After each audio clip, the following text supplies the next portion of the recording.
많은 사람들이 경험하는 코질환. 가장 흔한 것은 코골이와 수면 무호흡증이다.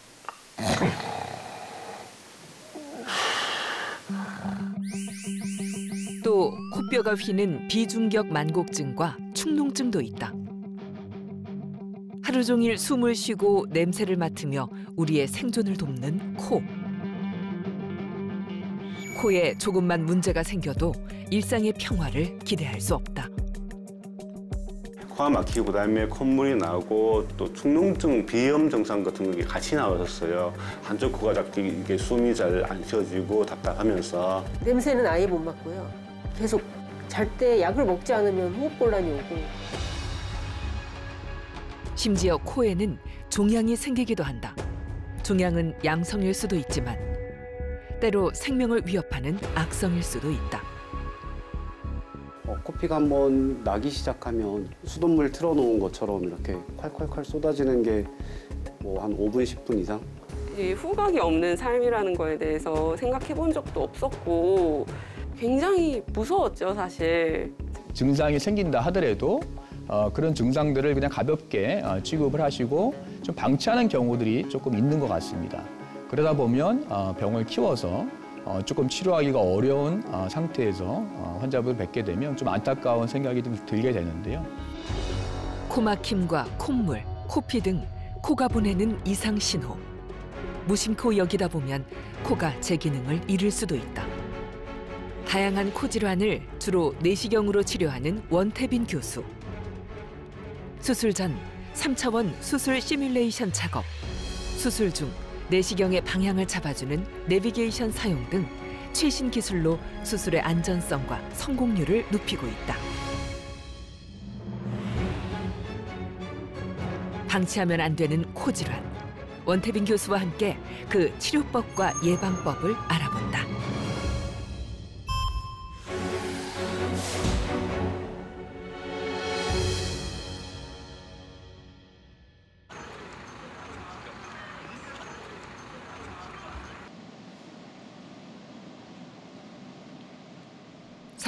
반의 이윤호 씨.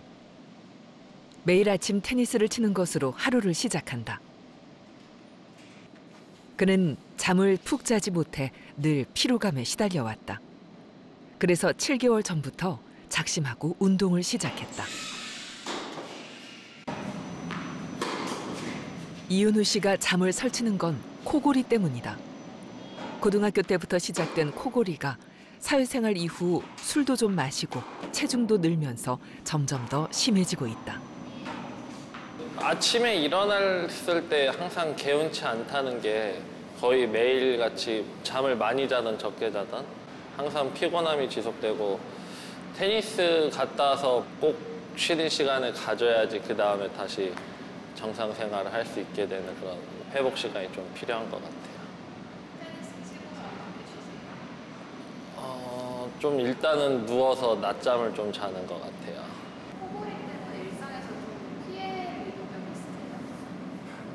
사실 뭐 제가 스스로 피해를 입은 적은 없고 저로 인해 뭐 같이 여행 간 친구들이 고통을 받거나 아니면 뭐 주위에 여행 갔을 때 모르는 분들이 저로 인해 잠을 잘 못 자는 경우도 있긴 하더라고요. 그래서 친구들이 가끔씩 이제 흉내 내는 거 보면 막 전차 소리 내면서 막 이렇게 탱크가 지나가다 막 이렇게 흉내내기도 하고 그런 걸로 좀 많이 놀림도 받고 합니다. 예.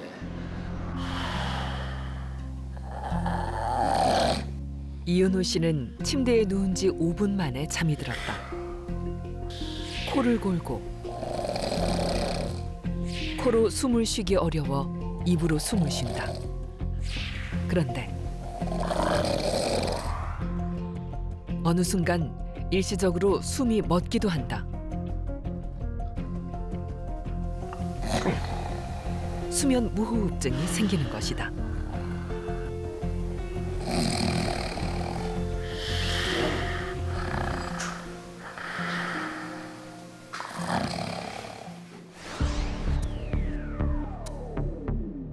잠을 잘 때도 우리는 코로 숨을 쉬고 기도를 통해 온몸에 산소를 공급한다.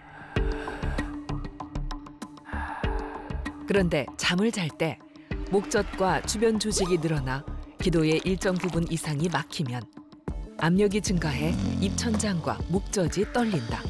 이것을 코골이라 한다.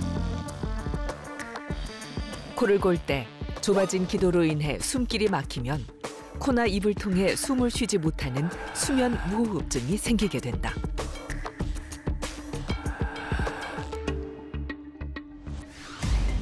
수면 시 1시간에 5번 이상 숨을 쉬지 않으면 수면 무호흡증에 해당한다. 30번 이상이면 중증으로 분류한다. 코골이와 수면 무호흡증은 비만과 밀접한 연관이 있다. 일상적으로 코를 고는 사람은 그렇지 않은 사람에 비해 복부 비만 위험도가 2배 이상 높다. 최근 집계된 수면 무호흡증 환자는 11만여 명으로 그 수가 꾸준히 늘고 있다.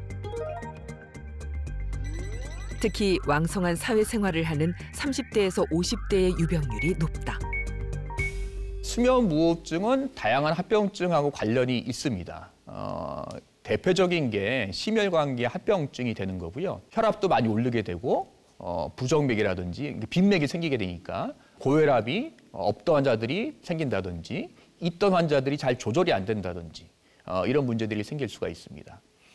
심혈관계라는 게 다 연관이 있는 거기 때문에 그렇게 되면 협심증이라든지 이런 것들이 더 나빠질 수가 있고 그로 인해서 뇌졸중이라든지 여러 가지 뇌혈관 질환하고도 당연히 연관이 될 수가 있습니다.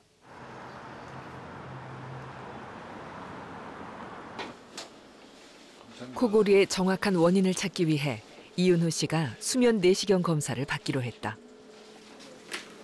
잠이 들었을 때 코로 내시경을 넣어 숨을 쉬는 통로인 상기도의 상태를 살피는 것이다.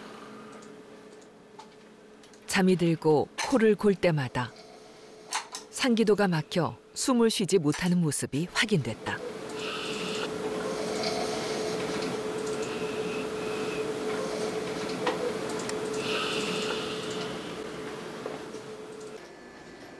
원태빈 교수의 외래가 이어졌다. 이윤호님 맞으시죠? 네네. 외부 병원이었죠. 수면다운 검사를 8월 달에 아마 시행하시고 그 결과를 보고 무호흡증 수치 자체가 되게 심했었어요. 환자분 60번이 넘었으니까 되게 심한 수면 무호흡증이었죠. 코를 지나서 이 뒤쪽에 보이는 요 공간, 까맣게 이 CT상에서 보이는 까만색으로 칠해진 부분이 이제 상기도가 되는데 그래서 이 부분을 있는 구조를 보게 되면 위쪽에 이게 목젖이 있는 부분이죠.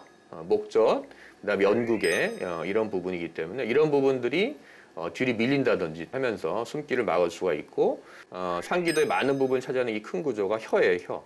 혀 뿌리 있는 부분이 생각보다 아주 큰 구조가 있기 때문에 이게 조금이라도 밀리게 되면 숨길을 좀 막을 수가 있죠. 특별히 이제 턱이 좀 작아요. 턱이 좀 작은데 보통 이 턱의 위치가 한 이쯤에 정도 있다고 하는 게 이제 정상이라고 볼 수 있는데 조금 뒤로 가 있기 때문에 상대적으로 혀가 좀 더 뒤로 밀려 있어서 공간이 좀 작은 거죠. 다음 치료를 한번 생각을 해봐야 될 것 같아요. 결론적으로 이윤호 씨는 혀의 문제가 가장 크다. 어디가 숨길이 막히냐에 따라서 이제 결정이 될 텐데 주로 지금 혀가 뒤로 밀리는 게 제일 크거든요. 그래서 그거는 수술이나 이런 것들이 좀 쉽지 않기 때문에 힘들기 때문에 치료하는 데 있어서는 양압기가 제일 좋다. 불편한 건 알지만 남은 기간 동안에 조금 더 그거를 해보려고 노력을 해보기 제일 좋을 것 같고 그 다음에 장기적인 추후 계획은 그때 가서 결정하도록 할게요. 양압기는 평생 끼고 살아야 되는 거니까 그것보다 수술을 더 하고 싶었는데 일단은 양압기 먼저 써보자고 선생님들께서 말씀하시니까 양압기 일단 최대한 먼저 해보고 정적응이 안 되면 그때 가서 수술을 해야 될 것 같아요.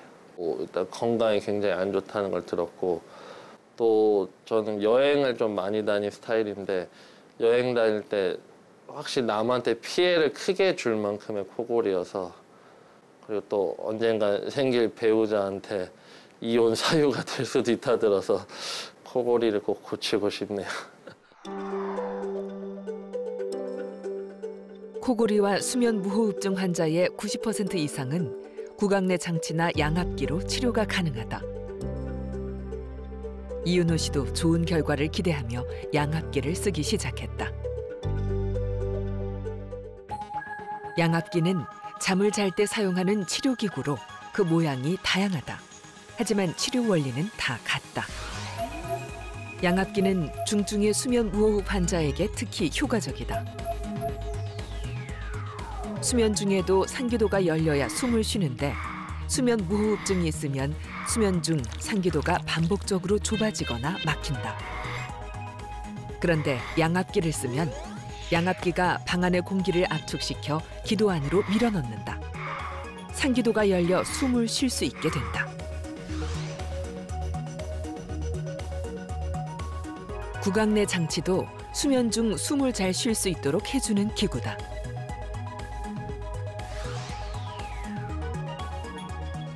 구강에 보조기를 넣고 입을 다물면 턱이 앞으로 당겨져 혀뿌리 쪽이 상기도를 누르는 것을 방지해준다.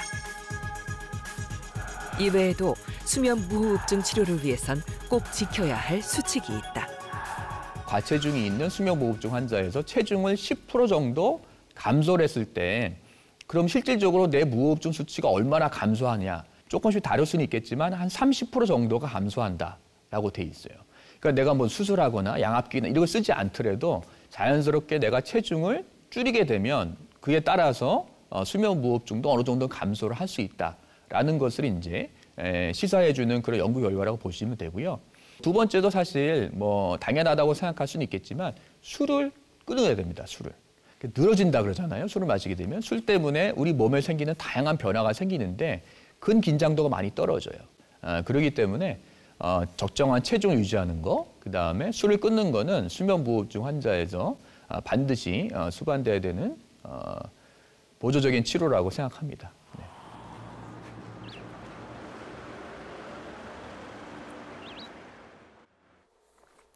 퇴근 후면 집에서 늘 운동을 하는 박의성 씨. 보일 좀. 하지만 콧물과 기침이 늘 방해가 된다.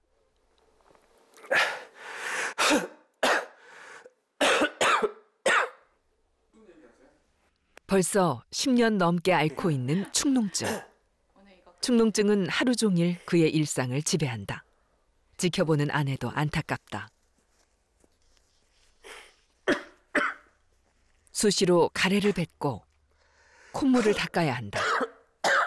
대화를 할 때도 여간 불편한 게 아니다. 농장 체험? 이런 거 가기로 해가지고. 그래? 무슨 요일이지? 그래. 토요일? 토요일? 일단은 지금 코맹맹이 소리 엄청 많이 나네.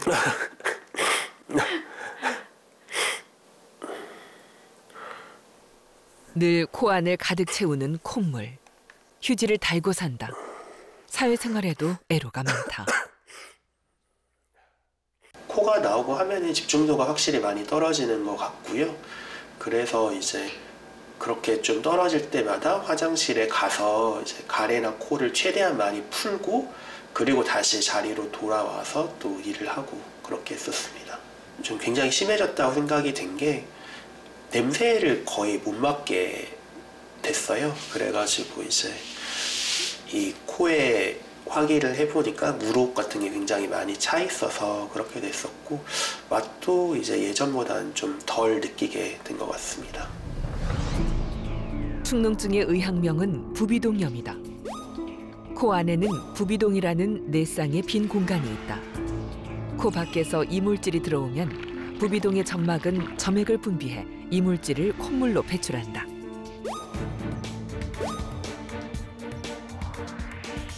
축농증은 부비동에 염증이 생겨 끈적끈적한 고름이 차는 증상이다. 축농증이 생기면 부비동이 고름으로 가득 차 얼굴 안에 뭔가 차 있는 느낌이 든다. 또 코가 막혀 입으로 숨을 쉬게 된다. 축농증의 증상은 누런 콧물, 가래, 콧물이 목으로 넘어가는 것을 말하는 후비루, 기침 등이다. 코가 막히고 그로 인해 코맹맹이 소리가 나고 코에 물혹도 생길 수 있다. 또 두통, 치통 등의 얼굴 통증, 후각 상실도 동반된다.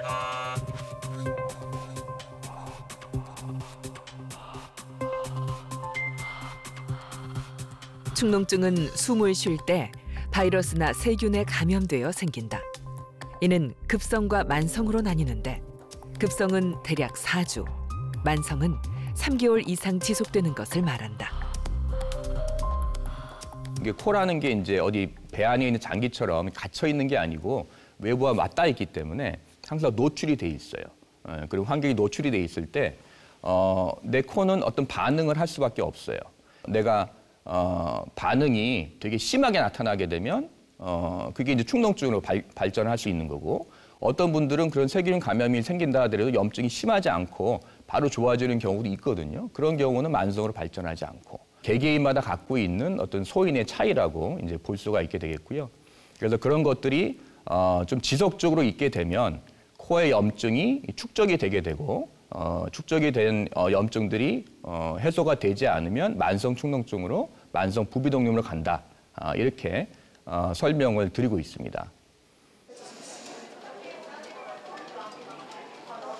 왜 이런 증상들이 이렇게 심한지를 박의성 씨가 치료를 위해 입원을 했다. 박의성 씨도 만성 축농증이다.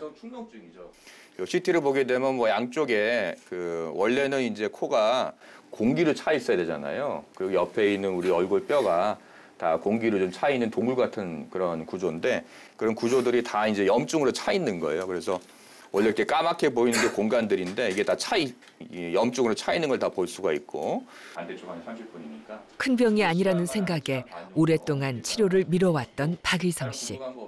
수술밖에 답이 없다.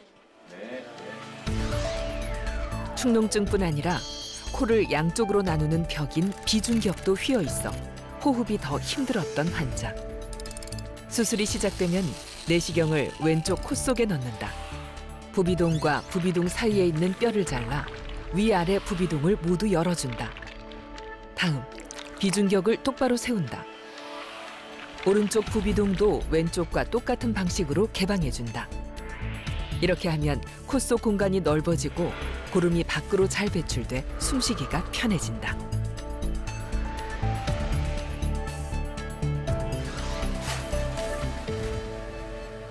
좋죠. 환자의 경우 염증 때문에 코 속이 물혹으로 가득 차 있다. 수술이 시작되면 먼저 물혹을 제거해 코 밖으로 꺼낸다. 다음, 뼈를 잘라 비강과 부비동 사이 막힌 공간을 개방해준다. 부비동 뼈의 일부는 잘라내도 몸에 이상이 없다. 조심스럽게 뼈가 제거된다. 이제 비중격을 교정할 차례다. 먼저 비중격을 둘러싼 점막을 절개해 비중격이 드러나도록 한다. 비중격은 뼈와 연골로 되어 있다. 뼈와 연골의 일부를 자르고 다듬어 똑바로 세워준다. 축농증 환자 중에는 비중격이 휜 사람도 많다. 함께 수술을 해줘야 숨을 쉬는데 장애가 없다. 마지막으로 오른쪽 부비동을 모두 개방해주면 수술은 마무리된다. 축농증을 수술로 치료하는 경우는 전체 축농증 환자의 5에서 10% 정도다. 대부분의 축농증은 약물로 치료할 수 있다. 급성 부비동염은 약물 치료를 해서 대부분 90% 이상 다 좋아진다고 보시면 될 것 같고요. 만성 축농증 같은 경우에도 1차적으로는 약물 치료를 하게 됩니다. 세균성 감염이 의심이 되는 경우, 그러니까 분비물이 너무 이렇게 탁하거나 농성으로 있는 경우에는 항생제를 쓰기도 하고, 그다음에 전반적인 붓기를 좀 빼주기 위해서 국소적인 스테로이드라든지 이런 약제를 쓰기도 하고, 일시적으로 코의 붓기를 빼주는 수축제를 일시적으로 쓰기도 합니다. 마찬가지로 코에 분비물들이 많이 있게 되면 그것 때문에 계속 증상도 있고 하기 때문에 코 세척도 같이 하게 되고요. 그런 치료 방법을 통해서도 증상이 해결이 안 되거나 계속 이제 후유증 같은 게 있을 때 우리가 이제 수술을 결정하게 됩니다.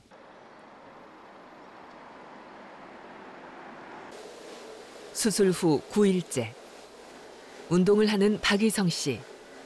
예전처럼 코를 훌쩍이거나 기침을 하지 않는다.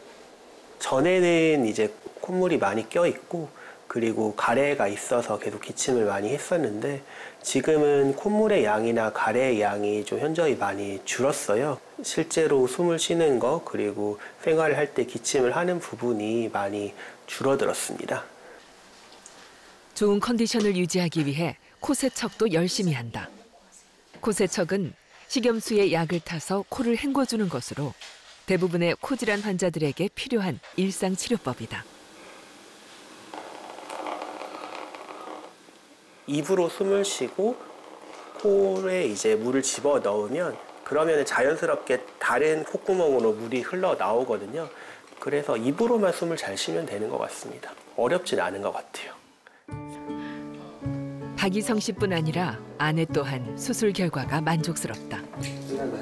수술 후 일상에 소소한 변화가 생겼다. 의사 선생님 이제 말씀으로는 이 통로가 열려서 이렇게 시원하게 될 거다 뭐 이렇게 했는데 실제로 진짜 목소리가 연애하고부터 이제 들었던 목소리가 아닌 새로운 목소리가 좀 들렸고, 네, 밤에 잘 때도 코골이나 이렇게 수면 무호흡증 이런 것도 현저하게 준 것 같아요. 옆에서 봤을 때 확실히 좀 효과가 보였어요. 그냥 비워줄까? 가족에겐 하루하루가 새롭다.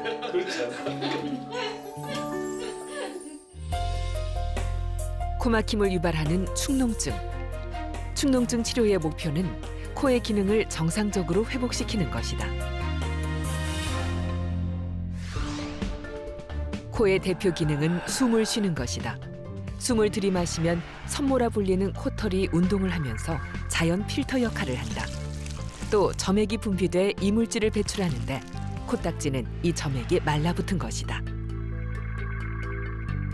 그런데 감기의 원인인 바이러스처럼 코털이 걸러내지 못한 미세한 이물질들이 코 속에서 염증을 일으키면 코 점막은 평소보다 더 많은 점액을 분비한다.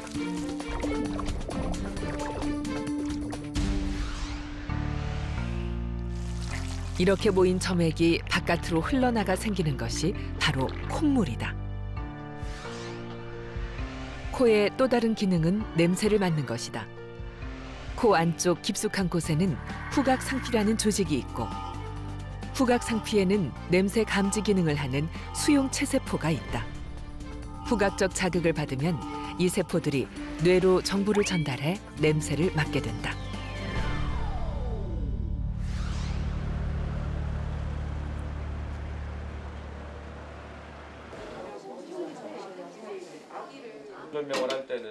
비중격 만곡증을 앓고 있는 이호진 씨가 수술을 앞두고 있다. 젊은 시절부터 일을 하면서 여러 번 다쳐 코가 오른쪽으로 휘었다. 휜 상태가 오래되면서 지금은 콧대가 완전히 오른쪽으로 치우쳐 있다. 이렇게 많이 휜 것 중에 가장 큰 원인 중에 하나가 있는데 중격이 이렇게 많이 휜 거죠. 이렇게 안쪽에 있는 기둥이 이렇게 휘다 보니까 겉에 있는 지붕도 오른쪽으로 치우칠 수밖에 없는 거죠. 코가 거의 막히다 보니까 사람 코로 호흡을 해야 되는데 입으로 하다 보니까 그게 가장 불편했죠. 입이 마르다 보니까 입안에 염증이 있어서 치아 손실도 그래서 빨리 됐다 그러더라고요. 입이 마르니까. 비중격이란 콧구멍을 두 개로 나누는 칸막이 벽을 말한다.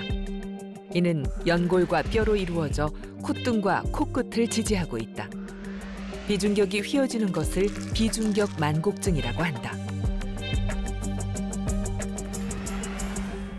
비중격 만곡증이 있는 상태에서 오래 지나게 되면 그 한쪽은 공간이 넓고 한쪽은 좁을 거 아니에요?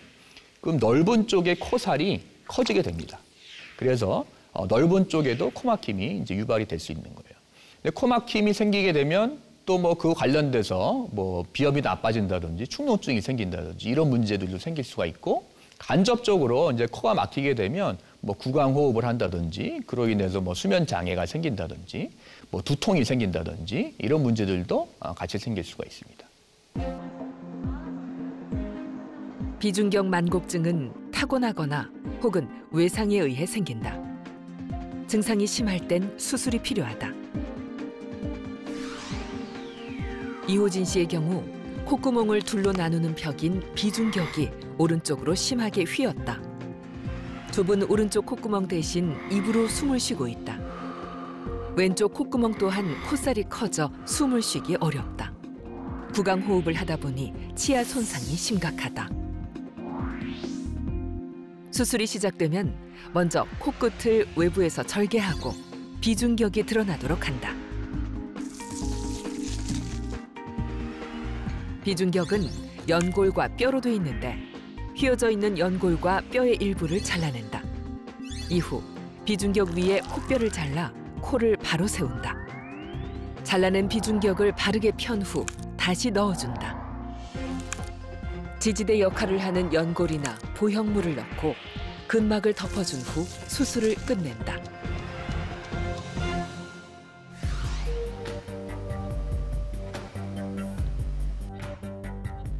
수술이 시작되면 먼저 코의 외부를 절개한다. 비중격이 드러나고 휘어져 있는 모습이 확인된다.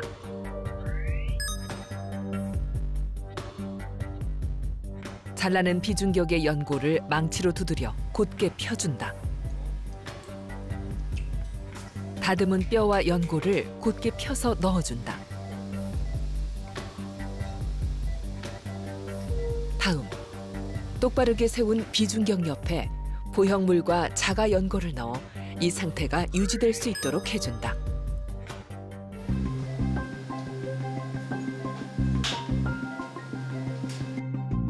마지막으로 인체에서 얻은 근막을 잘라 코 위에 덮는다. 코의 모양을 부드럽게 해주기 위해서다. 수술을 마무리하기 전엔 코의 대칭이 잘 맞는지 꼼꼼하게 확인한다.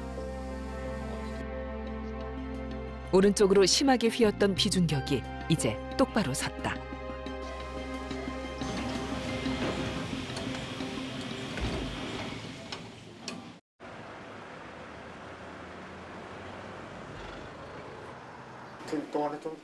수술 후 일주일, 이호진 씨가 원태빈 교수를 다시 찾았다.